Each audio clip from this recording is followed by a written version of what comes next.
Всем привет, это Team Spirit. И наши парни постепенно возвращаются из отпуска. Это винодельня, это все еще я, Иван. И сегодня очередь Магомеда пробовать сербские вина. Мага, как твой отпуск? Провел его нормально. Был в Дагестане, был в Минске. Отдохнул я вполне хорошо. На самом деле я сделал все дела, которые я планировал сделать в отпуск. То есть я помог родителям там с некоторыми планами, провел хорошо время с друзьями. И меня как бы это вообще вполне устраивало все. Я был очень рад, на самом деле, вернуться домой, потому что я очень давно не видел своих людей, друзей. И родителей тоже. Они все мне были рады. Мы, в принципе, с друзьями тоже очень хорошо время провели. Я видел в Инстаграме, да. Если что, я вот приехал на 1,5 недели в Дагестан, и я ни одну ночь дома не провел. Я все время, если что, просто ночевал либо у друга, либо где-то еще. Приходил под утро, заспал, просыпался днем, выезжал на машине, мы катались с друзьями и вечером ходили, развлекались. Слушай, а чем твои сверстники занимаются в Махачкале? Кто-то учится, кто-то работает на самом деле. И я на самом деле очень попал именно вот такой тайминг, то что я улетел из Дагестана уже под такой момент, когда у меня, мои друзья, они начали уже идти там в универ, и у них как бы тоже уже времени не оставалось. И я очень так хорошо успел, на самом деле. У меня как бы не было времени тоже уже, и у моих друзей тоже не было времени, потому что они уже все ходили в универ, и так все и совпало на самом деле. Ну и плюс с родителями там тоже, они, как бы там мама уже выходила плюс-минус на работу, поэтому я в тайминг прям так вложился. Про Дагестан существует очень много стереотипов. Давай сейчас поговорим про них. Всех детей отдают на секцию борьбы. Так ли это? Сейчас, на самом деле, я в этом не уверен, потому что сейчас как-то все по-другому уже стало. Сейчас там больше разнообразия, там, смотря чем ребенок увлекается, на самом деле. Но все равно, как бы, нет ничего плохого в том, чтобы отдать своего ребенка, мальчика там на какую-то секцию, не знаю, каких-то этих... Единоборств, да. А тебя самого отдавали? Да, я ходил в детстве на рукопашный бой там год, потом еще ходил на дзюдо, тоже полгода, может, год даже. И мне это как бы хватило. Наверное, в такой ситуации люди следят за профессиональными единоборствами, например, UFC.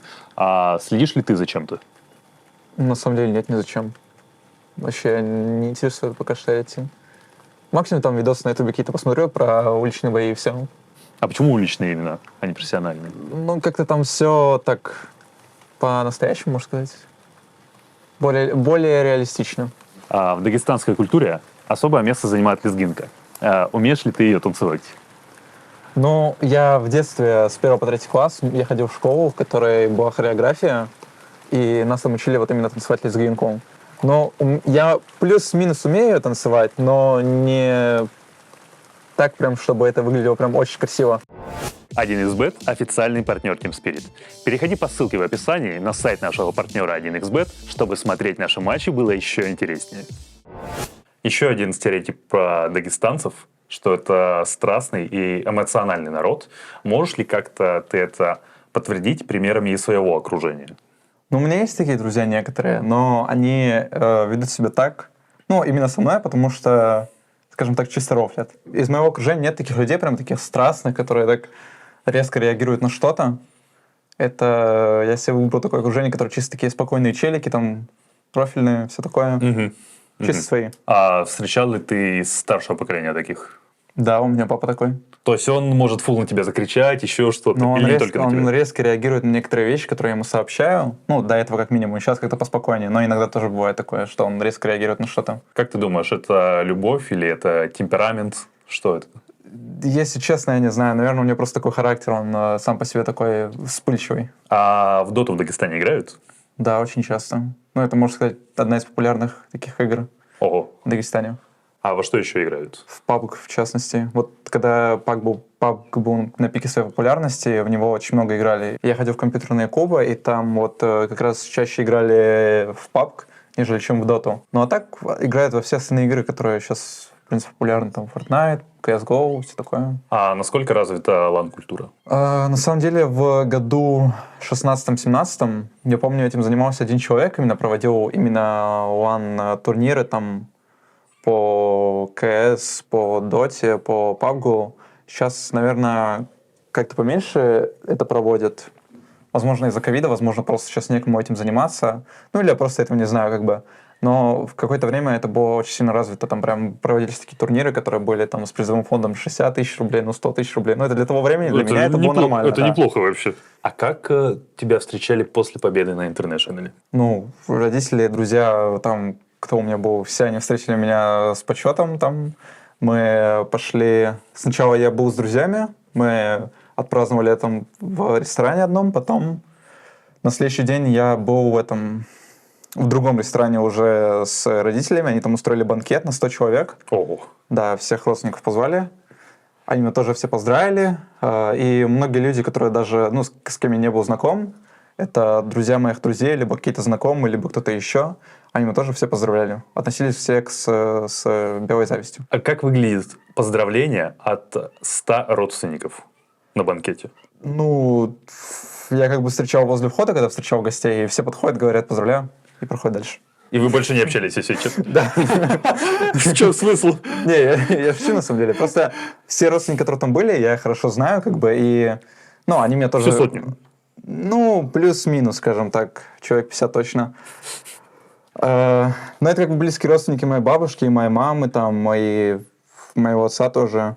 И как бы я их всех хорошо знаю, но они меня нормально так поздравляли. Там тосты говорили, бокалы поднимали за меня и все такое. Дима Корбан рассказывал, что у тебя уже было готовое будущее в медицинском институте Махачкалы. И то, что твоих родителей было очень непросто убедить, позволить тебе начать карьеру в киберспорте. Расскажи, как это было и что ты сделал для того, чтобы это получилось? Получается, в августе позапрошлого года, когда меня позвали в Спириты, да, позапрошлого, я в то время сдавал документы как раз, там бегал туда-сюда, сдавал документы для поступления в мед. И как бы уже, когда было все готово, когда я уже типа, сказал папе то, что все документы сдал, я поступаю в мед, мне написал Дима, он меня позвал в команду, я этому, конечно же, обрадовался и сообщил об этом папе. Папа, ну, так как он вспыльчивый такой резкий человек, он как бы это не воспринял всерьез, типа сказал, тебе это не нужно, лучше получи образование, устройся работать врачом, и как бы тебе это по жизни важнее будет, нежели чем игры. А потом мне как бы Дима сказал то, что я могу пригласить своего папу вместе, мы вместе поедем как бы в Москву. Нас пригласили Сео и Дима, чтобы убедиться, посмотреть, как это все работает, что это все правда. И все вопросы, которые интересуют моего папу, чтобы он задал, и ему ответили. И папа, в принципе, согласился. Мы поехали в Москву.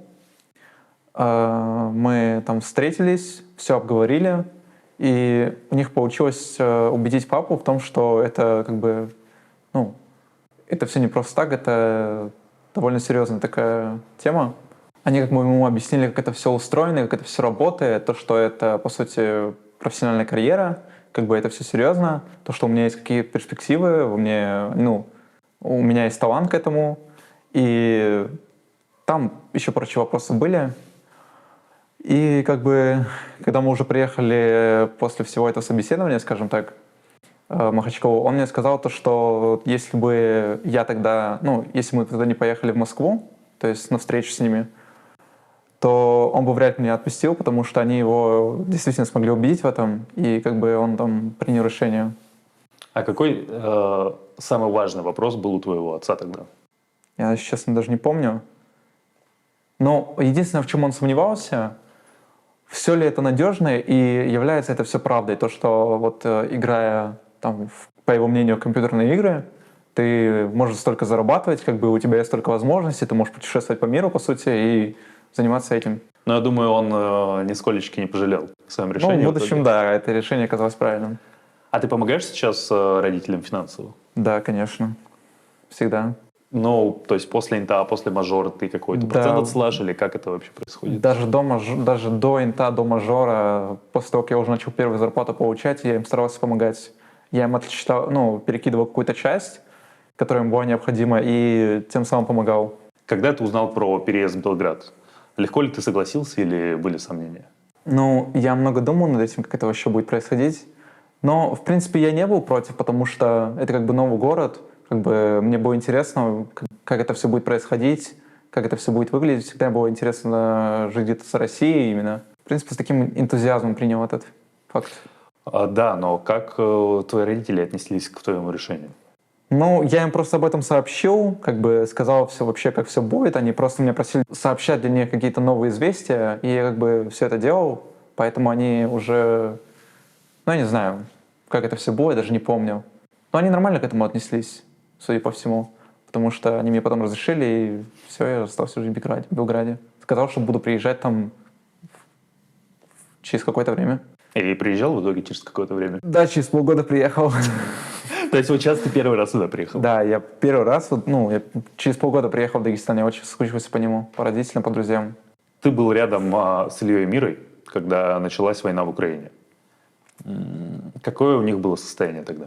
Ну, Мира в тот момент не было рядом. Я в тот момент, когда это все началось, я ему писал в Инстаграме, в ВК, спрашивал, как он вообще, где он находится, типа, все ли в порядке у него. Он там отвечал, говорил, да, все, пока все нормально, как бы, и все такое. А пока я был с Ильей, ну, я видел, что он переживает, у него постоянно стресс был, я, как бы, ну, плюс-минус пытался его поддержать в этом, спрашивал, как он себя чувствует, там, ну, как-то помогал ему, старался помочь, как и все остальные, которые находились на буткемпе в тот момент. Как ты думаешь, какое у него было состояние, когда он играл турнир в Дубае? Ну, мне кажется, если честно, он даже не находился в игре, ну, в большинстве игр, потому что он как бы, ну, по нему было видно то, что он не играет на полные 100%, которые он может играть, потому что это отвлекало время игры. Он даже после игр или перед играми об этом все равно думал, как бы, и это все равно заполняло в голову.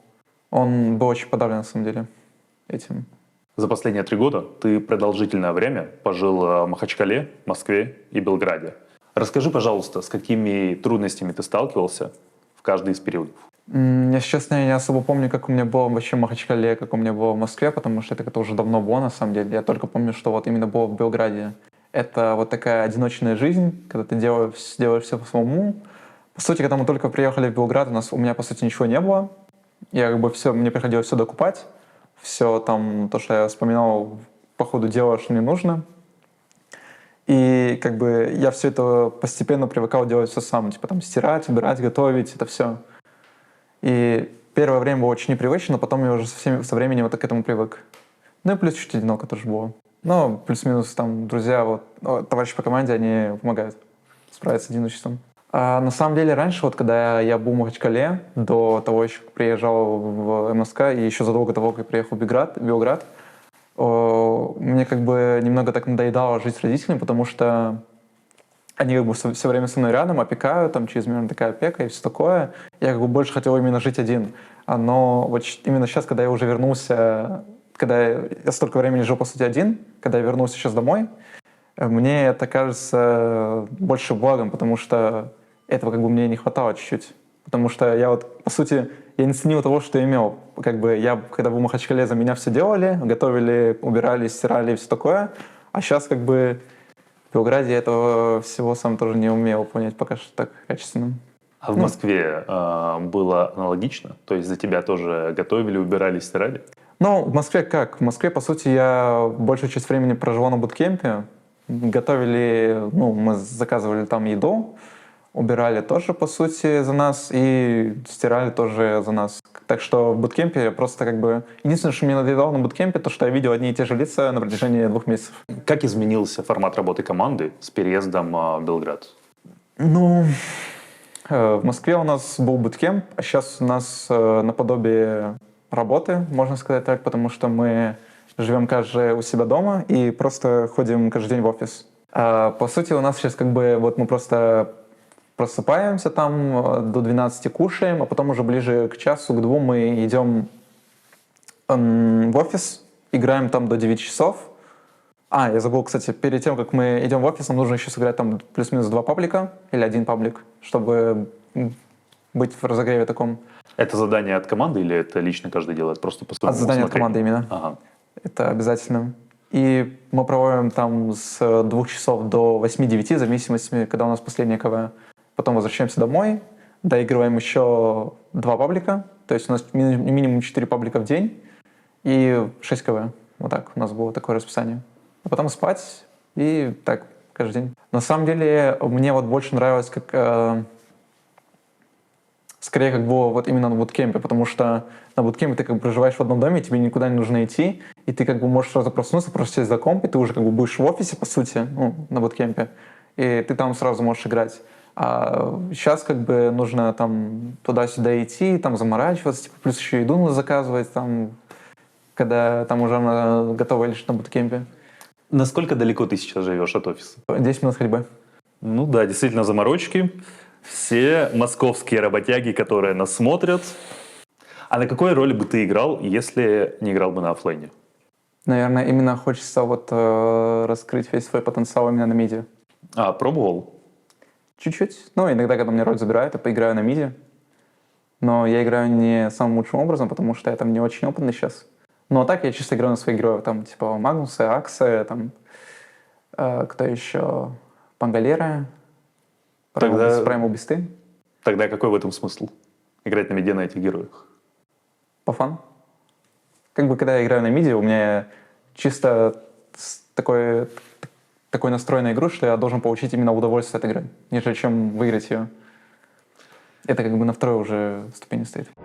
We will tasting wine from grape variety Neoplanta and Petra. This is local grape variety, something very special, coming just from Fruška Gora. Aroma that we explaining that you feel in wine is actually there. So we don't put any kind of aroma artificially or putting some fruits. No, it's just natural thing which is coming from the wine.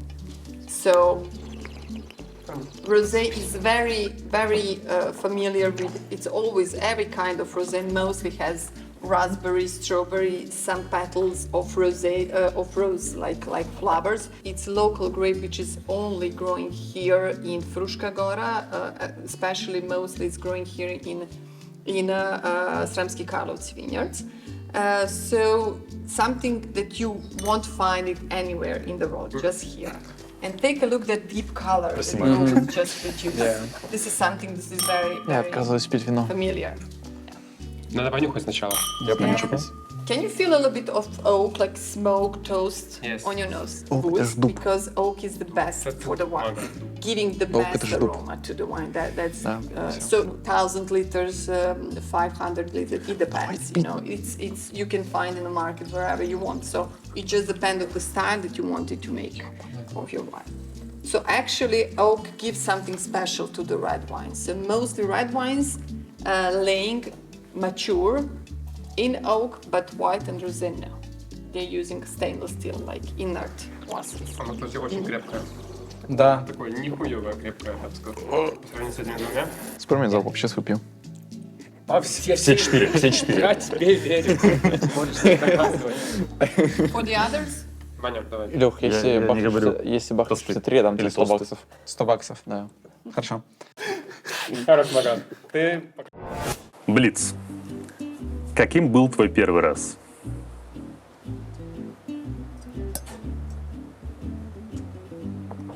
Некачественным и неполноценным. Неполноценным. Приходилось ли тебе драться? Только, наверное, в младших классах. То есть последняя драка была до Да. средней уже Но школы. я не такой человек, который любит драться, на самом деле. Хоть я и ходил там на какие-то тренировки, но я особо не дрался. Ты тренировался для защиты. Да. Ты когда-нибудь что-нибудь крал? Возможно, в детстве я украл из магазина что-то. Чупа-чупс, точно. Это была моя самая большая кража. С кем бы из твоих тиммейтов ты стал встречаться?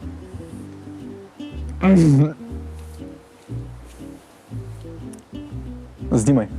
Ого! Почему? Нормальный чел. Самая большая ложь в твоей жизни? Ну, вот я не помню, это самая большая ложь пусть будет. Потому что Хорошо. я помню, но я не помню. Хорошо. Самая сексуальная девочка из киберспорта? Эритель. Самое забавное прозвище, которое тебе давала девушка? Че попили? А разбивал ли ты девайсы в ярость?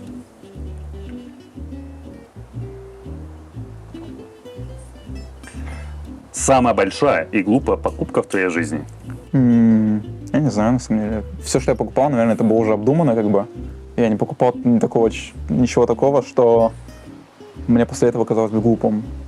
Ну, возможно, второй PlayStation, который купил в Сербии. Но он anyway полезный. Не, ладно, не, он точно полезный. У меня не было таких покупок. Что тебя возбуждает в девушках? Волосы. Какой-то цвет определенный? Да, Какой? блондинки. Самое жесткое происшествие в твоей жизни? Я попал в аварию в Дагестане. Недавно? Да, вот как раз возвращалась. Мы ехали с другом, он был за рулем. И мы попали в такую аварию, когда мы ехали на перекрестке. То есть для нас уже горит зеленый свет, а там чел уехал, хотел проехать на красный, и он проезжает, резко останавливается, из-за того, что машина уже оттуда начинает выезжать. А у меня друг, он такой гонщик, типа, сам по себе. И он резко, типа, дал газ, и из-за того, что чел резко остановился, короче, он задел его фарой. Не успел свернуть еще. Да, и, в общем, вот я вот так попал. Много ли осталось выигранных денег с инта? 60%, наверное. А на что ушли основные расходы? Ну, там на большую часть на недвижимость. Папе купил машину. За кого стыдно в комьюнити доты? Я бы назвал их двух людей, которые вот мне попадаются в нарезках на Ютубе. Я смотрю такой канал, который называется September. Да. И там есть два чела, которые меня прям очень сильно раздражают. Это Лена Головач и Поня. Вот за них больше всего стыдно в комьюнити доты. А что такого в них стыдного? Ну, Поня, к примеру, всегда орет, и невозможно смотреть его. Так. Да, он всегда практически орет. А Лена Галач, он просто, ну, такой кринжовый чел, плюс немного ненормальный. Ну ладно, не то, что ненормальный, он как бы может тупеть на публику. Самая кринжовая ситуация, которая была в твоей жизни? Наверное, АСМР-видос, который я никогда в жизни не посмотрю и никогда не смотрел. Какую самую токсичную вещь тебе говорил тиммейт?